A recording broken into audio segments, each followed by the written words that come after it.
অর্থনৈতিক অবস্থা ভালো না।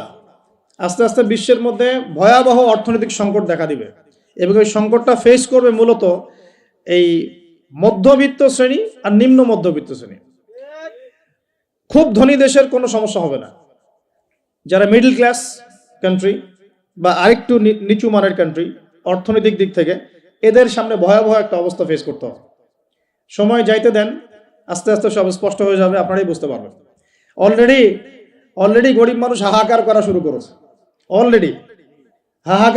করেছে, বড় লোকের তো কোনো সমস্যা নাই। গ্যাস, তেল, চাল, ডাল সবকিছুর দামও যদি বাড়ে, বড় লোকের কোনো সমস্যা আছে? আমার তো কোনো সমস্যা নাই, আমি তো খেতে পারতেছি, কোনো না কোনোভাবে খেতে পারতেছি। কিন্তু যে কৃষক, মজুর, শ্রমিক, হ্যাঁ, যারা গরিব মানুষ, এরা তো আমার মতো না। আমার জন্য 4 বার বিদ্যুতের দাম বাড়লেও কোনো সমস্যা নাই। 1000, 1500, 2000, 3000 আপনি ইফোর্ট দিতে পারছেন, আপনার তো সমস্যা নাই।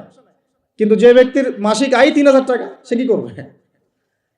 সে তো ইফতার করতে বসে বদদোয়া করা শুরু করবে। এবার বহু মানুষ ইফতারির টেবিলে বসে আল্লাহর কাছে বদদোয়া করা শুরু করবে। আমি অনেকদিন আগে বলেছি, কারণ এটা বলেছি বৈশ্বিক অর্থনৈতিক সংকটের কারণে। পুরো বিশ্বে একটা ইকোনমিক সংকট চলছে। এখন এই কথাগুলো যেগুলো বলছে, এগুলোর সাথে কিন্তু আমাদের ইসলামিক সমাজ ব্যবস্থা জড়িত আছে। আমরা এদিকে আসতেছি। প্রথমে বোঝেন যে এটাও শিরকি একটা সিস্টেম চলতেছে। আর বিশ্বে যে শিরকটা চলতেছে বড়, সেটা আরো ভয়াবহ। সেটা কি? বিশ্বের যারা মোরল, যারা এখন বিশ্ব চালায়, তারা বলতেছে এক কথায় যে ধর্মের কোনো দরকার নাই। বিশ্বে ধর্মের কোনো দরকার নাই, ধর্মগ্রন্থেরও দরকার নাই, ধর্মীয় বিধানেরও দরকার নেই। এই বিশ্ব চালাবো আমরা, বিশ্বের বিধান রচনা করব আমরা, বিশ্বকে পরিচালনা করার মূলনীতি বানাবো আমরা, বিশ্বের মানুষকে চালাবো আমরা। নাউজুবিল্লাহ বলছি ঠিকই, বিশ্ব চলছে এইভাবে। এখানে আল্লাহর আসমানি কিতাব, কোরআন, হাদিস, শরিয়া, ইসলামী সমাজ, এগুলো বুড়া আঙ্গুল চলে। কেউ টাইম দেয় না এগুলো। খালি মুখে মুখে বক ধার্মিকতা দেখায়। জুমার দিনে সে নামাজ পড়ে, ঈদের নামাজ পড়তে আসে, তারাবির নামাজ পড়তে আসে, দাড়ি রাখছে, পাগড়ি পড়ছে, এটা বক ধার্মিকতা। আগে ভিতর ঠিক করতে হবে। তো ভিতরটা কি? ভিতরটা হচ্ছে তাবারাকাল্লাযী বিয়াদিহিল মুলক। সূরা মুলকের 1 নম্বর আয়াতে কি বলছেন আল্লাহ পাক? তাবারাকাল্লাযী বিয়াদিহিল মুলক, বরকতময় সেই আল্লাহ। এই আল্লাহ পাক মহাবিশ্ব সৃষ্টি করেন নাই? এই মহাবিশ্ব কে সৃষ্টি করছে? এই পুরো মহাবিশ্বে পৃথিবীর মতো কোটি কোটি কোটি কোটি গ্রহ আছে না? আছে কি নাই? এই পুরো মহাবিশ্বে কার হুকুম চলে? ওই পুরো মহাবিশ্বে কি জিবরাইল আলাইহিস সালামের হুকুম চলে? আল্লাহর কোনো ফেরেশতার হুকুম চলে? কোনো নবীর হুকুম চলে? তাহলে কোনো মানুষের হুকুম চলার কোনো প্রশ্ন ওঠে? পুরো মহাবিশ্বের কোটি কোটি গ্যালাক্সি, কোটি কোটি গ্রহ নক্ষত্রে আল্লাহর হুকুম চলে। সূর্য পর্যন্ত ডোবার পরে আল্লাহর কাছে পারমিশন নেয়, আল্লাহ আগামীকাল উঠবো, আল্লাহ বলেন ওঠো, তাহলে উঠবে। একদিন আল্লাহ বলবেন না, ওঠার দরকার নাই। সূর্য তখন উল্টা দিক থেকে উঠবে, পশ্চিম দিক থেকে। ওই দিন কিয়ামত হয়ে যাবে। যেদিন কিয়ামত হবে, ওইটা হচ্ছে আল্লাহ পাকের ক্রোধের বহিঃপ্রকাশ। মানে রাগ থাকে না, যে ধৈর্য ধরতে ধরতে ধরতে ধরতে এক সময় যখন আপনার আর আপনি আর পারতেছেন না, তখন একটা হাইপার হয়ে যান না মাঝে মাঝে। তখন মনে হয় আশপাশে যা আছে ভেঙে চুরে একাকার করে ফেলেন না। ওই যে পৃথিবীর নিচে যে আগ্নেয়গিরিগুলো আছে, শক্তি সঞ্চার করতে করতে করতে করতে এক পর্যায়ে বিস্ফোরিত হয়ে যায়, তখন আর পৃথিবীবাসীর তো কোনো হুঁশ, তখন আর উপায় থাকে না। তো এরকম কিয়ামতের দিনটা হচ্ছে আল্লাহ পাকের ক্রোধের বহিঃপ্রকাশ। মানে এক হুকুমেই পুরো মহাবিশ্বের সব গ্রহ ধ্বংস হয়ে যায়, এক হুকুমে। তাই পুরো মহাবিশ্বে আল্লাহ ছাড়া কারো হুকুম চলে? আল্লাহ সেটাই বলছেন, তাবারাকাল্লাযী বিয়াদিহিল মুলক, বরকতময় সেই আল্লাহ যার হাতে সমস্ত ক্ষমতা। যার হাতে কি ভাই? মুলক মানে কি? রাজত্ব। এখনকার তোমরা যারা পলিটিক্যাল সায়েন্স পড়াও, তোমাদের বা আপনাদেরকে বলছি, রাজত্ব মানে কি? রাজত্বের ইংরেজি প্রতিশব্দ কি? সভরেন্টি। মানে বলেন, সভরেন্টি মানে কি? সার্বভৌমত্ব। মানে কি? সার্বভৌমত্ব। আল্লাহ পাক বলছেন মহাবিশ্বের সার্বভৌমত্ব আমার হাতে। সুবহানাল্লাহ। কার হাতে? মহাবিশ্বের সার্বভৌমত্ব কার হাতে? সভরেন্টি কার হাতে? দুনিয়াতে এই সভরেন্টি, সার্বভৌমত্ব মানুষের হাতে। বুঝেন নাই মনে? এই দুনিয়াতে সভরেন্টি, মুলক, সার্বভৌমত্ব এখন আল্লাহর হাতে নাই, মানুষের হাতে। মানুষ যা মনে করে তাই চালায়। এখন আল্লাহ পাকের বিধান, আল্লাহ রাসূল এগুলো বাদ। তো এটা হচ্ছে সবচেয়ে বড় শিরক সারা বিশ্বের। এটা সারা বিশ্বের সবচেয়ে বড় পর্যায়ে শিরক। তো শিরকে ডুবে আছি আমরা, এটাকে বোঝেন। আমি তো বলছি না যে এখন এই প্রবলেমস গুলোকে রাতারাতি সলভ করা যাবে, এমনটা তো বলছি না। বলছি পুরো ওয়ার্ল্ডে এরকম শিরকি একটা সিস্টেম প্রতিটা ক্ষেত্রে চলছে। কিভাবে সলভ করবেন সেটা পরের বিষয়, আগে তো বুঝতে হবে কোথায় আছে বিশ্ব এখন। তো আমরা দেখলাম যে বড় বড় সেক্টর যেগুলো একটা বিশ্বের, ধর্ম, সংস্কৃতি, অর্থনীতি, জিওপলিটিক্স এবং পরিবার তো আছেই, পাশাপাশি আমাদের এই একটা ওয়ার্ল্ড অ্যাফেয়ার্স, এই প্রতিটা ক্ষেত্রে আল্লাহ পাকের তাওহীদকে পাশ কাটিয়ে মানুষের মন গড়া বিধান দিয়ে চলানো হচ্ছে কিনা, হচ্ছে কিনা বুঝতে পারছেন না মনে কথা। সুদ কি মানুষের বিধান না আল্লাহর বিধান? বলেন, আরো খোলামেলা বলে, সুদ কি মানুষের বিধান না আল্লাহর বিধান? মদ কি মানুষের বিধান না আল্লাহর বিধান? মদ খাওয়া যাবে? মদ খাওয়া যাবে? বেপরদায় চলা যাবে, এটা কি মানুষের বিধান না আল্লাহর বিধান? পুরো বিশ্বের যত বৈশ্বিক অ্যাফেয়ার্স আছে এটা মানুষ নিয়ন্ত্রণ করবে, আল্লাহর বিধানের দরকার নাই। এটা কি আল্লাহর বিধান না মানুষের কথা? তো সারা বিশ্বে এই কুফুরি চলতেছে না, চলছে কি না?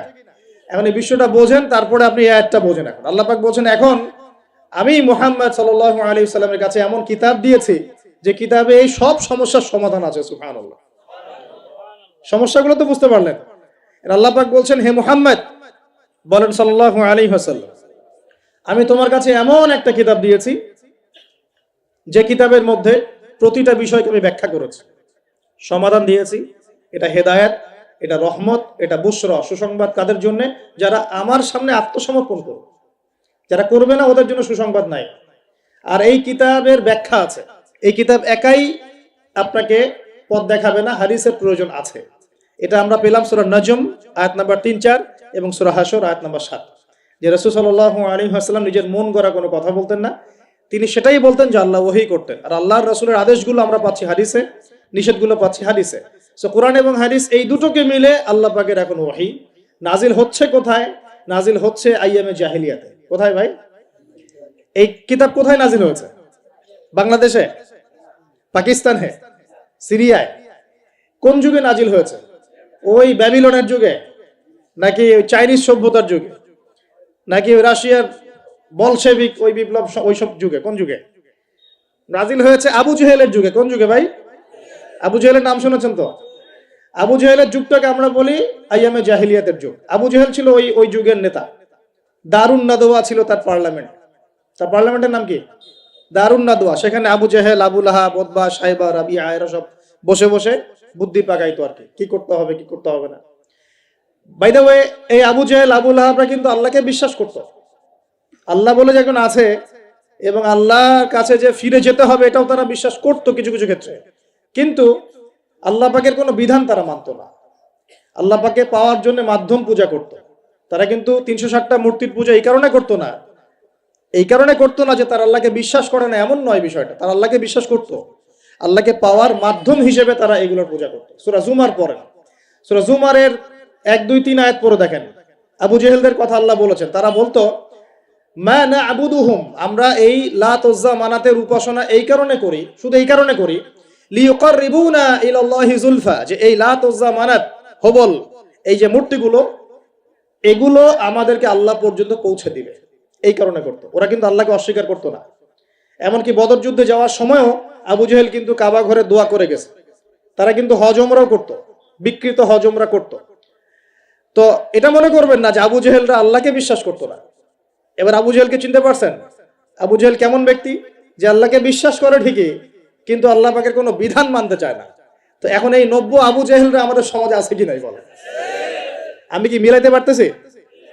আমি আমার চেষ্টা করছি আপনাদেরকে সহজ করে বোঝানোর জন্য, কিন্তু পারছি কিনা জানি না।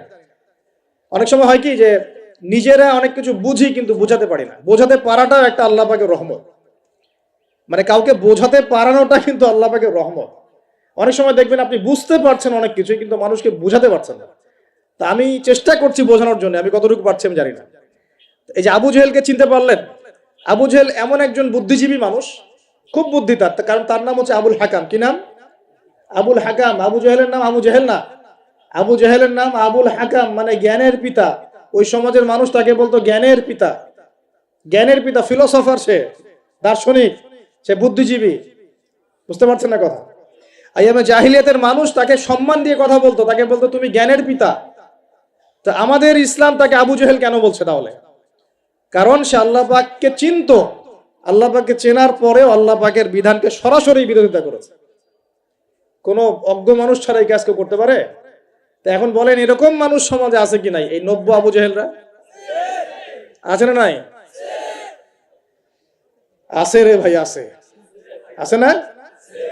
এরকম মানুষও পৃথিবীতে সমাজে আছে। তো এখন বলেন, আবু জেহেলদের যুগে আল্লাহ পাক কুরআন হাদিস নাজিল করলেন কেন? কি প্রয়োজন ছিল? উত্তর, আবু জেহেলদের যুগের মধ্যে বর্তমান সময়ের মতো শিরক ছিল। কি ছিল ভাই? আবু জেহেলদের যুগে বর্তমান সময়ের মতো সুদ ছিল, সুদ। আবু জেহেলদের যুগে বর্তমান সময়ের মতো মাদক ছিল। আবু জেহেলদের যুগে বর্তমান সময়ের মতো মেয়েদের প্রতি এই বর্বর আচরণ ছিল, মানে নারীর অবমাননা ছিল। বরং আমি বলি, আমি খোলামেলাই বলি, আবু জেহেলের যুগ থেকে এই যুগে নারীর অবমাননা আরো বেশি। আবু জেহেলের যুগে মেয়েরা এরকম ছেলেদের পোশাক পরে ঘুরে নাই। আবু জেহেলের যুগে ঘরে ঘরে পরকিয়া ছিল না। আবু জেহেলের যুগে যে ফ্ল্যাটে ফ্ল্যাটে জেনা আর ক্যাসিনো আর বার আর মেয়েদের ড্যান্স, পর্নোগ্রাফি, এগুলো ছিল না। এগুলো কোনোটাই আবু জেহেলের যুগে ছিল না। ওই যুগটাকে তো খুব আমরা গালিগালাজ করতে পছন্দ করি, হ্যাঁ, একদম জাহিলি যুগ, আইয়ামে জাহিলিয়াত, তাই না? মেয়েদেরকে একদম জীবন্ত কবর দেওয়া হতো, এই কথা বলি না? তো এখন আবার কোথায় মেয়েকে সম্মান দেওয়া হচ্ছে? এত সেদিন বললাম না, এখন তো মেয়েকে হলে ডেকে নিয়ে পায়জামা খুলে ফেলে দেওয়া হচ্ছে না? কোন কোন ক্ষেত্রে কলেজ ছাত্রীদেরকে মনোরঞ্জনের পাত্র বানানো হয়েছে। দেখলেন না কয়দিন আগে কি ঘটনা ঘটলো ঢাকায়? তো এখন আবার মেয়েদের কোথায় সম্মান দেওয়া হচ্ছে? আবু জেহেলের যুগে তারপরেও একটা শালীন পোশাক তো ছিল। আবু জেহেলের যুগে আপনি বিকিনি সংস্কৃতি পাবেন না। আবু জেহেলের যুগে বিকিনি সংস্কৃতি ছিল না, এখন বিকিনি সংস্কৃতি আছে, আছে না? এই যে আপনারা তো লন্ডন লন্ডন করেন খুব, ওখানে কি দেখে আসেন? কি দেখে আসেন? ওখান থেকে দেখে এসে এখানে কোটি কোটি টাকার বাড়ি বানাচ্ছেন, 1 কোটি 2 কোটি 3 কোটি, 1 বছর পর ভেঙে আবার নতুন করে করেন, তাই না? এমনও তো কিছু মানুষ আছে আপনাদের সমাজে, আমি জানি। শোনেন, তাব্বাত ইয়াদা হাবি ওয়া তাব, সূরাটা পড়েছেন?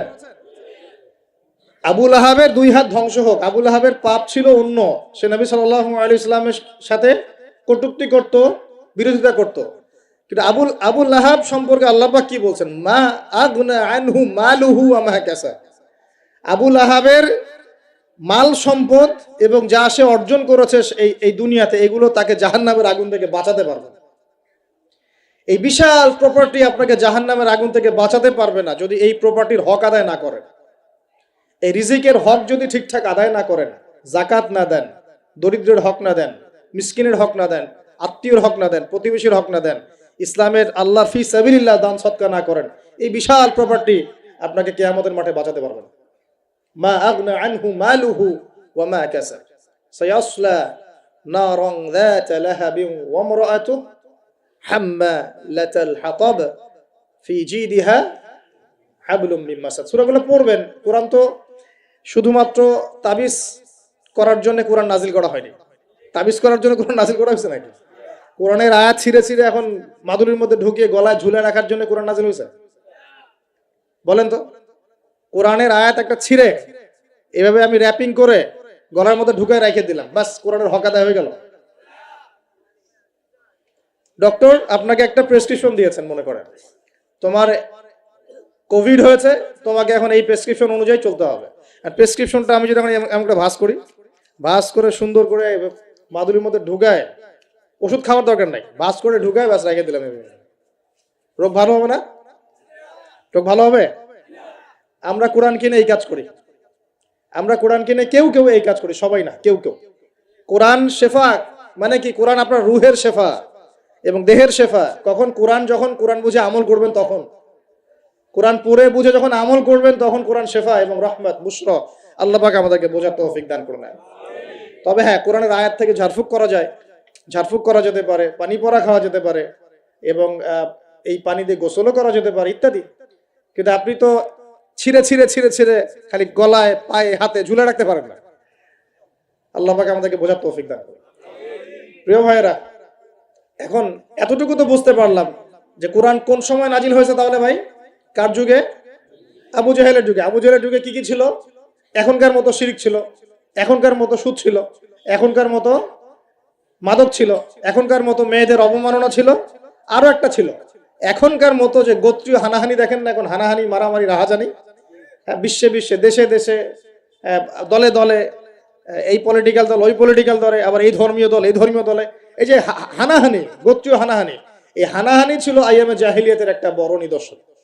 তো এরকম একটা সমাজে আল্লাহ পাক কোরআন এবং হাদিস নাজিল করলেন কেন?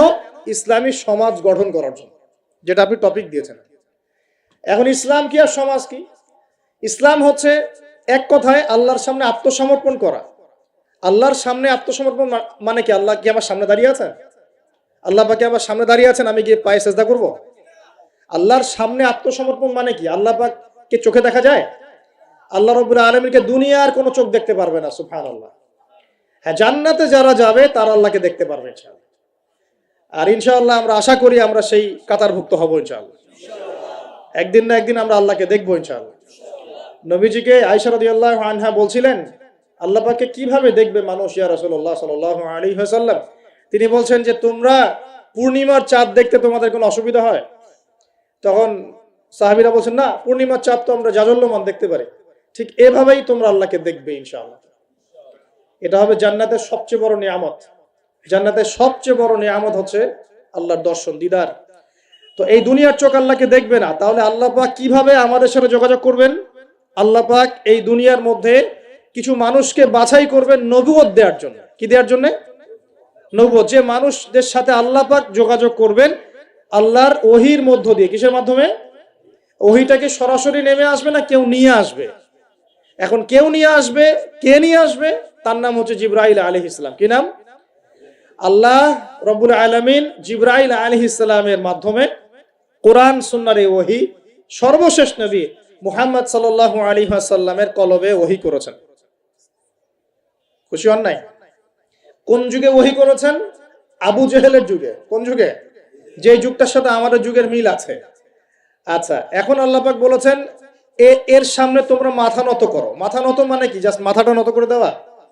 মাথা নত মানে নিজের ইচ্ছাকে সঁপে দাও, নিজের ইচ্ছাকে সঁপে দাও। মন চাচ্ছে আমি নামাজ পড়বো না, আল্লাহ বলছেন পড়তে হবে, এর নাম সঁপে দেওয়া। মন চাচ্ছে আমি একটু মদ খাই, আল্লাহ বলেছেন খাওয়া যাবে না, হারাম, এর নাম সঁপে দেওয়া। মন চাচ্ছে একটা মেয়ের সাথে একটু কি করি, ডেটিং করি, একটা মেয়েকে নিয়ে ফুর্তি করি, আল্লাহ বলছেন জেনা করা যাবে না, এর নাম সঁপে দেওয়া। মন চাচ্ছে ভরপেট খাই রমজান মাসে, আল্লাহ বলছেন না, রমজান মাসে খাওয়া যাবে না, রোজা রেখে, এর নাম সঁপে দেওয়া। মন চাচ্ছে সম্পদের পাহাড় গর্ব, কাউকে কিছু দিব না, আল্লাহ বলছেন না, নেশাব হয়ে গেলে যাকাত দেওয়া লাগবে, এটা হলো সঁপে দেওয়া।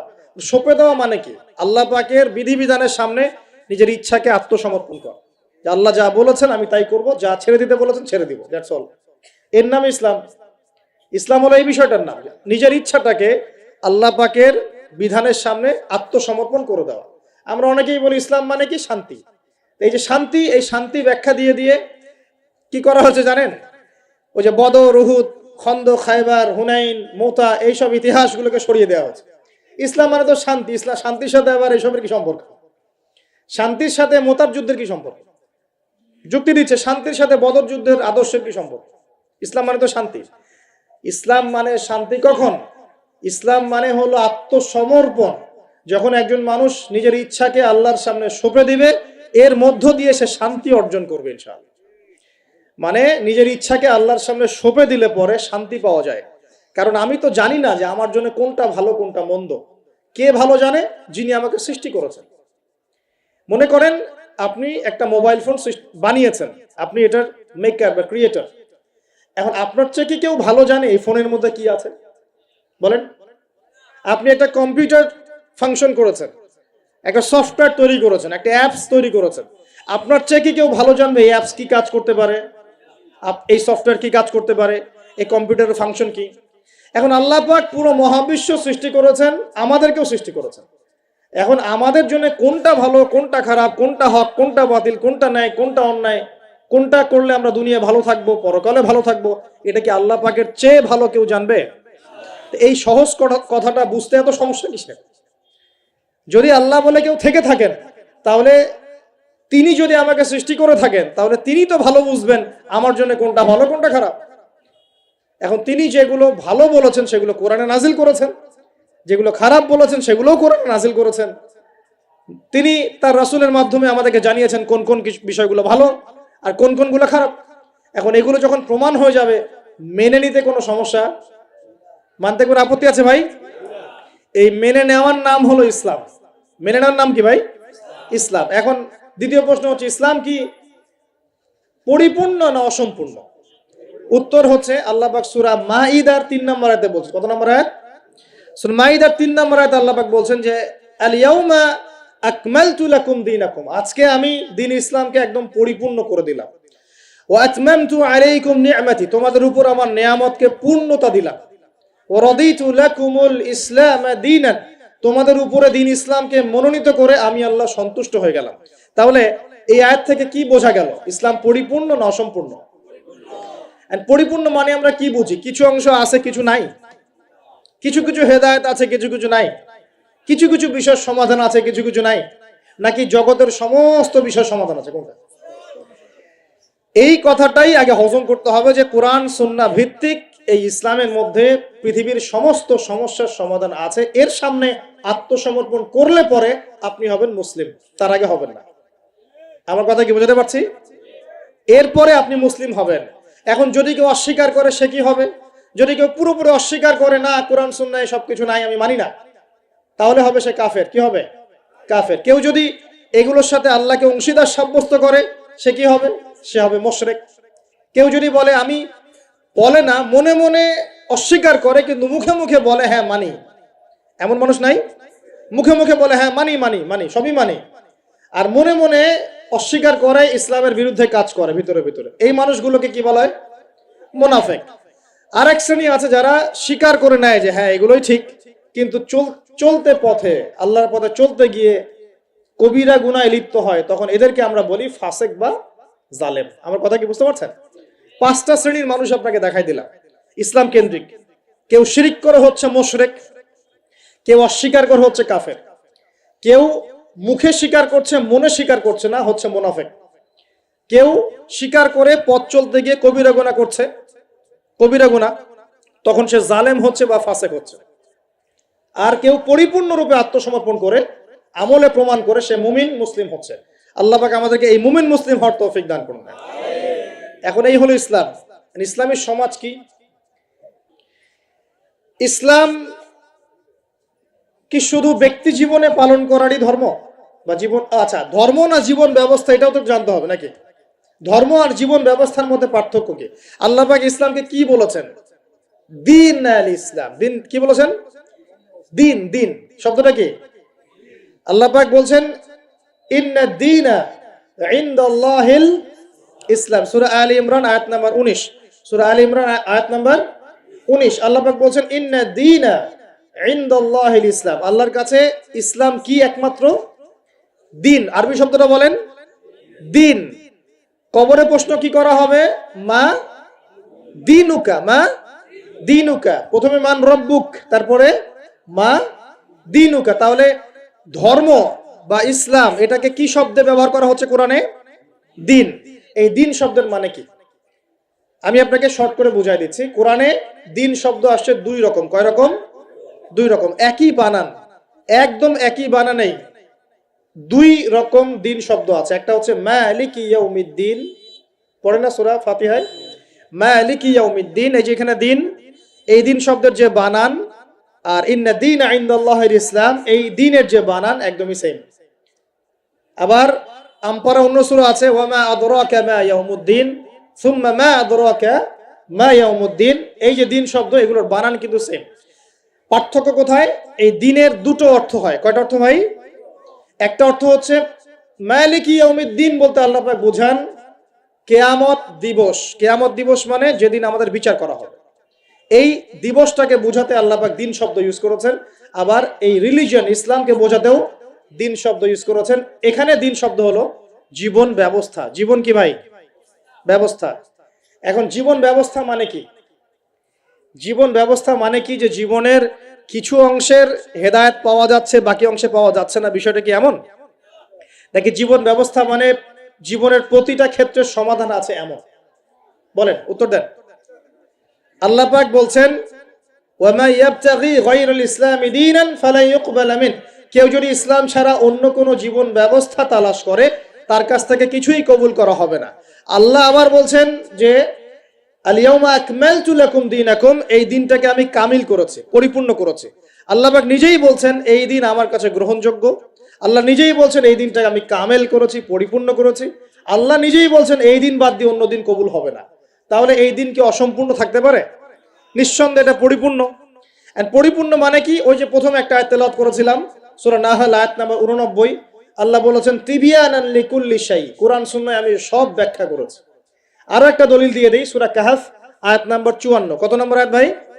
এগুলো বাসায় গিয়ে চেক করে দেখেন, বাসায় গিয়ে একটু পড়াশোনা করেন, না হলে শুধু শুনবেন এক কান দিয়ে বেরো যাওয়ার কান দিয়ে। আর রেফারেন্স চেক করে যদি দেখেন সব ঠিক আছে, তখন মেনে নেওয়ার চেষ্টা করেন। আমি আগে বলছি না যে মানার দরকার আছে, আমি এখন বলছি মানার দরকার নাই।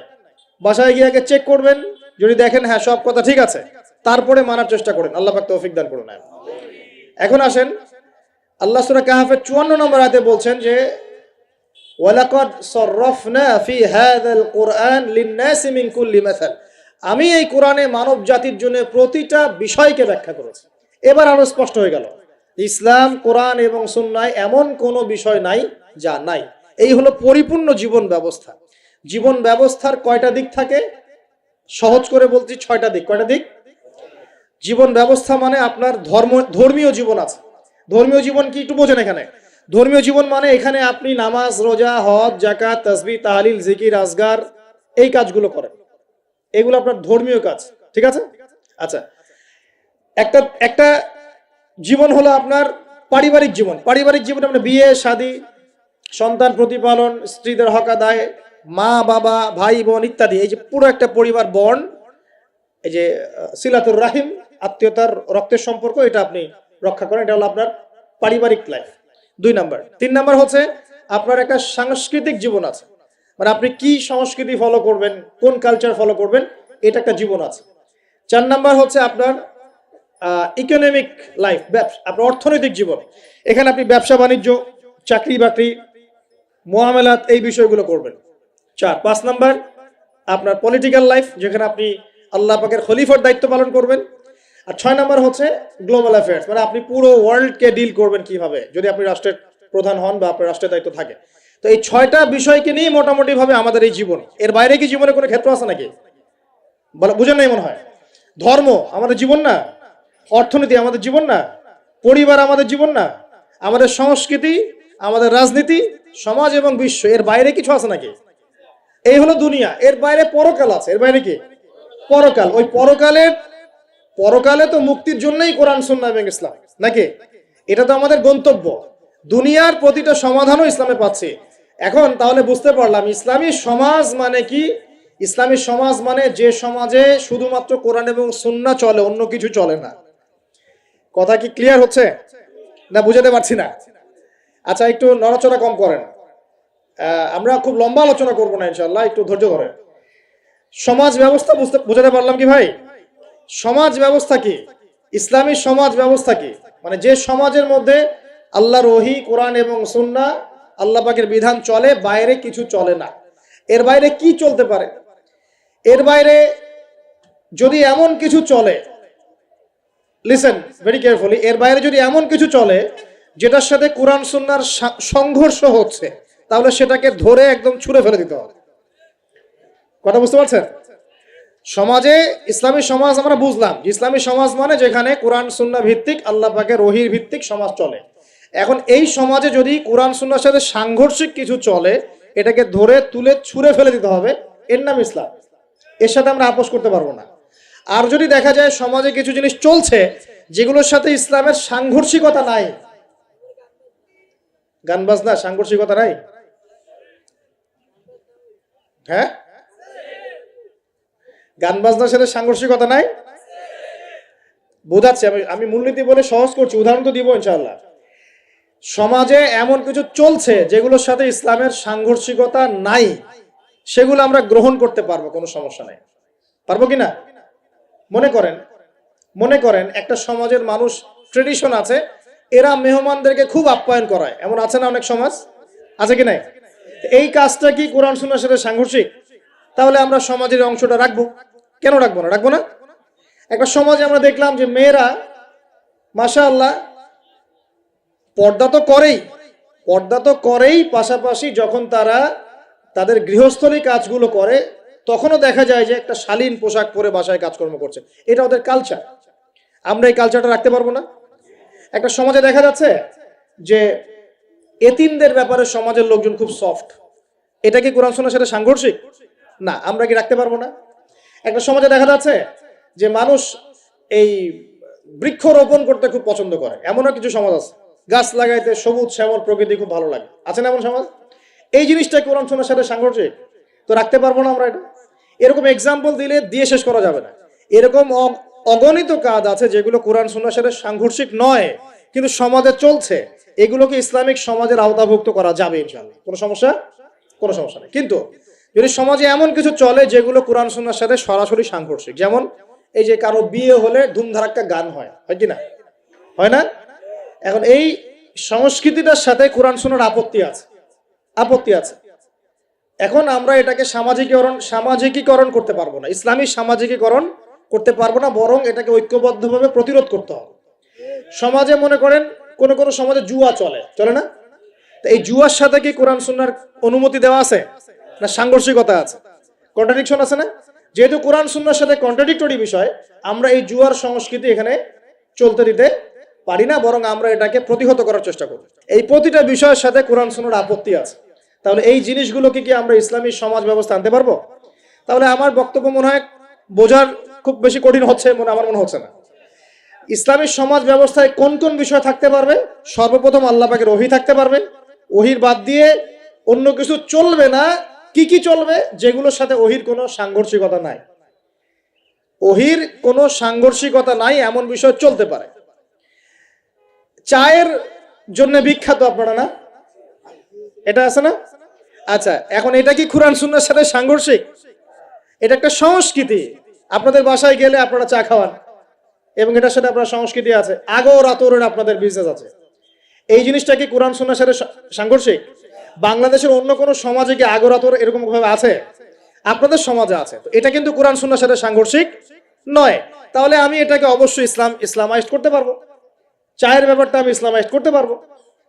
কিন্তু যদি একটা সমাজে দেখেন, ঢাকার মতো শহরে গিয়ে দেখলেন মেয়েরা ছেলের পোশাক পরে ঘুরে বেড়াচ্ছে, তো এখন এই জিনিসটাকে কি আপনি ইসলামের আওতায় আনতে পারবেন না। এই হলো ইসলামী সমাজ, মানে যেখানে আল্লাহর ওহী চলে, অন্য কিছু চলে না। হ্যাঁ, কি চলতে পারে? ওহীর সাথে সাংঘর্ষিক বিষয় নাই এমন বিষয় চলতে পারে, কোনো সমস্যা না। সেটা রাজনীতিতেও চলতে পারে, সেটা সমাজেও চলতে পারে, সেটা অর্থনীতিতেও চলতে পারে, সেটা আমাদের সংস্কৃতিতে চলতে পারে, সেটা আমার পরিবার ধর্মেও চলবে ইনশাআল্লাহ। মানে প্রতিটা ক্ষেত্রেই চলতে পারবে যদি কোরআন সুন্নাহর সাথে সাংঘর্ষিক না হয়। আল্লাহ পাক আমাদেরকে বোঝার তৌফিক দান।